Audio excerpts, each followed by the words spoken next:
आज आपण वाळवा तालुक्यातल्या बोरगाव या ठिकाणी आहोत आणि बोरगाव मध्ये जर का आपण परिस्थिती बघितलं तर पूर्ण या ठिकाणी ही ग्रामपंचायत आहे आणि या ग्रामपंचायतच्या आवारामध्ये या ठिकाणी पाणी साचलेलं आपल्याला बघायला मिळतंय। आता काल थोडंसं आज पाणी उतरलेलं आपल्याला बघायला मिळतंय, कारण काल पाणी हे जवळपास ग्रामपंचायतच्या उंबऱ्यामधून आत गेलं होतं आणि ग्रामपंचायतच्या पलीकडल्या साईडला जे हनुमान मंदिर आहे त्या हनुमान मंदिरामध्ये या ठिकाणी पूर्णपणे पाणी गेलं होतं किंवा पोहोचलं होतं त्याच्यामध्ये। आता व्यवस्थेने इथलं त्या ठिकाणी पाणी काढण्याचा या ठिकाणी प्रयत्न सुरू आहेत, मात्र आता आज थोडीशी आणि काल पावसानं उघडीप दिल्यामुळं थोडंसं पाणी ओसरतं या ठिकाणी आपल्याला बघायला मिळतंय।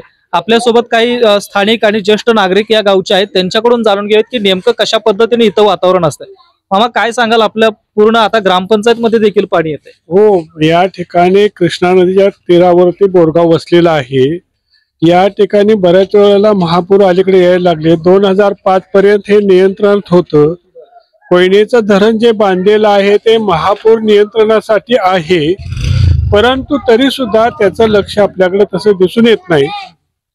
या ठिकाणी जे महापूर येत आहेत ते निसर्गामुळे येत नाहीत, मानव निर्मितीत आहेत। त्या धरणामध्ये पाणी थोडंसं साठवणे 80-85 TMC आतापर्यंत साठवणे गरजेचं होतं। अजून पावसाळे महिना दीड महिना पुढे आहे, 100% धरण भरू शकतं ते, परंतु 95 TMC धरल्यामुळे आता पाणी धरणात थांबवता येत नाही। ते पाणी सोडावं लागतंय, पावसाचं पाणी खालचं धरणाच्या खालचं पाणी असं नदीत महापूर आणि लोकांना सांगितलंय दक्षता घ्या। आता लोकांनी दक्षता काय घ्यायची, त्यांची काही सोय केलेली नाही, हा एक प्रश्न आहे। दुसरी गोष्ट, नदीच्या पात्रात अनेक अडथळे आहेत जे पूर्वीच्या ब्रिटिशांनी बांधलेले हे पूल आहेत, त्याचे कमानी जमिनीत 2-2 आहेत आणि अलीकडचे आमचे जे बांधलेले पूल आहेत त्याच्या शेवटची भिंत पात्रात आहे। यांनी सांगितलं की याच एवढ्याच भागात नदीनं जायचं। अरे नदी ऐकते का तशी? अजून पात्राच्या बाहेर 2-2 कमानी पाहिजे होत्या। दोन्ही साईडला भराव आहेत।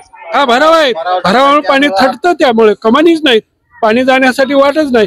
आणि असं अनेक ठिकाणी झालेलं आहे। अलीकडचे सगळे पूल आहेत ते बरेचसे पूल पाण्यात बुडत आहेत। म्हणजे हा मानव निर्मित लोकांवर आणलेलं संकट आहे। ग्रामपंचायत पर्यंत पाणी येतंय किंवा ग्रामपंचायत मध्ये पाणी जातं, ही पहिल्याच वेळ गेलंय का इथून मागे सुद्धा जातो? 2005 ला आलं, 6 ला आलं, 19 ला आलं, 21 ला आलं, येतंय ना असं। आणि पावसाळा सुरू झाला पाणी वाढायला लागलं की लोक घाबरतात ना तिकडचे, त्यांची काही सोय, जर आणखी पाणी वाढलं तर सोयी करतील। आता एवढं पाणी वाढलंय, 4-6 लोक काय थोडी लोक जे बाहेर गेली त्यांची काही सोय केली नाही। गंभीर स्थलांतर केलंय का नागरिक? नाही स्थलांतर झालं, स्वतः करायचं। स्वतःनी लोकांनी आपापलं स्थलांतर बाहेर केलेलं आहे, शासनाने यात काही मदत केलेली नाही। शासन तुमच्याकडे आलं होतं तरी का इकडे विचारपूस करायला? आलेलं नाही। तहसीलदार एक वेळ येऊन गेले पाणी चढत असताना, आणि एक पोलीस दिलेला होता। किती घरं पाण्याखाली आहेत? किती घरं पाण्याखाली? आता एवढी नाही, ठराविक घर आहे ती खालची। आम्ही बघितलं तर किमान 40 घरं मला वाटतं पाण्या 40 घरं पाण्याखाली आहेत। मात्र काय प्रशासनाला काय सांगू इच्छिता तुम्ही? काही नेमकं अजूनपर्यंत मदत या ठिकाणी पोहोचलेली नाही प्रशासनाची? प्रशासनाची मदत नको आहे, पण कोयनेचं आणि आलमट्टीचं समन्वयाचं साधन असलं पाहिजे, एवढीच अपेक्षा आहे विसर्गाची प्रशासनाकडे। तर हवामान शास्त्र आहे, त्याचा अंदाज घेऊन पाऊस किती पडणार आहे या दृष्टीनं जी धरणं आहेत ते पाणी साठवलं पाहिजे त्याच्यामध्ये, हे महत्वाचं आहे। आणि ते जर केलं तर पूर नियंत्रण होऊ शकते। 2005 पर्यंत, 60 पासून 2005 पर्यंत नाही कधी असं मला अडचण आली महापुराची। 5 पासूनच हा महापूर मानव निर्मित आहे असं? मानव निर्मितच आहे। नेमकं काय म्हणजे टेक्निकल काय नेमकं केलं पाहिजे याच्यामध्ये? आता मी सांगितलं ना, अडथळे जे आहेत, प्रचंड अडथळे आहेत, हे त्याला कारणीभूत आहेत। आणि धरणात पाणी साठवणं हे महत्वाचं आहे। टप्पे दिलेले आहेत त्याचे, त्या टप्प्यानुसार धरणं गरजेचं आहे। पाणी विसर्ग ज्या वेळेला नदीत पाणी नाही त्यावेळेला विसर्ग करून सोडायला पाहिजे, ते सोडलं जात नाही, धरून ठेवलं जातं। उद्या पाऊस पडणार आहे का नाही, काय नाही, अरे तुमच्याकडे तंत्रज्ञान आहे, पाऊस पडणार आहे, किती पडणार आहे, काय याचं आता इथं पूर्ण ग्रामपंचायत मध्ये सुद्धा पाणी येते. तुम्ही नेमकं इथले नागरिक म्हणून किंवा ग्रामपंचायत म्हणून काय नेमकं उपाययोजना करता याच्यावर? आता काय उपाय आहे ना कारण पाणी बघायचं लोकांना मग मदत करायची ह्याच्याशिवाय काय करू शकत नाही ना आम्ही. इथं समजा जास्त प्रमाणात पाणी आलं तर राहायची सोय वगैरे लोकांची इथं आहे का स्थलांतरित करण्यासारखी? हा मग होते ना मग शाळेची सोय हायस्कूलची आहेत प्राथमिक शाळा आहेत उंचावर आहेत. गेल्या वेळेला मला वाटतं 19ला त्यात पण पाणी आलेलं होतं. इस्लामपूरला स्थलांतर झालं.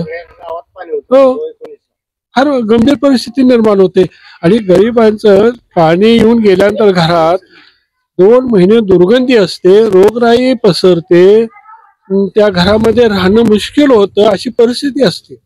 फार गंभीर आहे दुःखद गोष्ट आहे त्या दुःखद गोष्टी आहेत त्या. काय आता म्हणजे शासनाला काय सांगू इच्छितो? शासनाने विचार करायला पाहिजे याच्यावरती.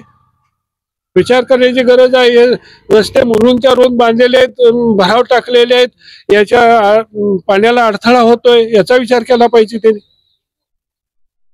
तर नक्कीच आपण बघितलं की हे होते बोरगाव गावचे नागरिक. आता यांच्या माध्यमातून सांगण्यात येतंय की आता 2 दिवस झालं पाणी पूर्ण या ग्रामपंचायत मध्ये देखील शिरलेलं आहे. मात्र प्रशासनाचं इकडं बिलकुल लक्ष नाही आहे. कारण प्रशासनाने इथं येऊन त्यांची विचारपूस करणं असेल किंवा जवळपास आता 40 ते 45 घरं या ठिकाणी कृष्णामाईच्या त्या ठिकाणी पदरात गेलेले आहेत किंवा उरात गेलेले आहेत. म्हणजे पाण्याखाली त्या ठिकाणी घरं गेलेले आपल्याला बघायला मिळते. मात्र प्रशासनानं कोणत्याही प्रकारची दखल इकडं घेतलेली नाही आहे. कारण इथला जर का जो भाग बघितला तर पूर्ण इकडं कराडाच्या संगमापासून बहे असेल किंवा बोरगाव पर्यंत इकडे पाणी येतं आणि इथून पुढं ताकारी असेल रेटरेकश असेल असं पुढं पाणी निघून जातंय. मात्र याला आता मामांचं असं म्हणणं आहे की मानव निर्मित या ठिकाणी हा पूर असल्याचं आपल्याला बघायला मिळतं. त्यांच्या म्हणण्यानुसार की नदी पात्रामध्ये जो काय दोन्ही बाजूला जो भराव मोठ्या प्रमाणात आहे तो जर का भराव साईडला काढला गेला तर चांगल्या पद्धतीनं पाण्याला पुढं प्रवाह मिळेल किंवा चांगली एक वाट त्या ठिकाणी उपलब्ध होईल अशा पद्धतीची त्यांची विनंती शासनानं लक्षात घ्यावी. असं आणखी एक महत्वाची गोष्ट ताकारी योजना जी पाणी उपसा आहे त्याचे जे हे घालायचे फळ्या घालायच्या काय म्हणतो दरवाजे बसवायचे आहेत ते लिमिटेड आहेत. अजून वाढवायला पाहिजेत ते. त्यामुळं पाणी थटतंय त्याला फार गंभीर आहे ते. ताकारी योजनेचं जे आहे ते अजून दारी वाढवायला पाहिजे. त्यांनी आहे त्याच्या दुप्पट करायला पाहिजे.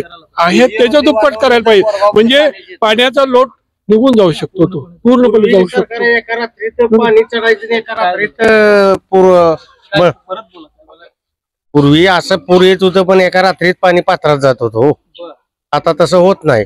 आता का जात नाही? आता टिकून राहतंय कारण या अडथळे निर्माण होण्यामुळे. नदीचे जे भराव आहेत हा त्यामुळं किंवा बंधारे होणे किंवा जिथे जिथे पाणी अडण्यामुळं नाही किंवा फूग लागत्या पात्रात त्यामुळे ती पाणी लवकर ओसरत नाही. तर नक्कीच आपण बघितलं की बोरगाव गावची काय अशी परिस्थिती असलेला आपल्याला बघायला मिळत आहे. त्या ठिकाणी काही नागरिकांनी सांगितलंय की नदीकाठचा जो भराव आहे तो भराव काढला गेला तर कुठेतरी पाण्याला चांगल्या पद्धतीनं त्या ठिकाणी वाट मोकळी होऊ शकते. नाहीतर अशाच पद्धतीनं पाण्याला फूग येऊन प्रत्येक गावामध्ये किंवा नदीकाठच्या गावांमध्ये पूर मोठ्या प्रमाणामध्ये येण्याची शक्यता या ठिकाणी नागरिकांच्या माध्यमातून व्यक्त केलेली आपल्याला बघायला मिळते. विशाल लोंढे, AV9 मराठी, बोरगाव. अत्याधुनिक आणि सर्व सोयी सुविधांयुक्त रुग्णांच्या आरोग्याची काळजी घेणारं आपलं हॉस्पिटल लक्ष्मी नारायण हॉस्पिटल. संपर्क 023 42 22 57 75.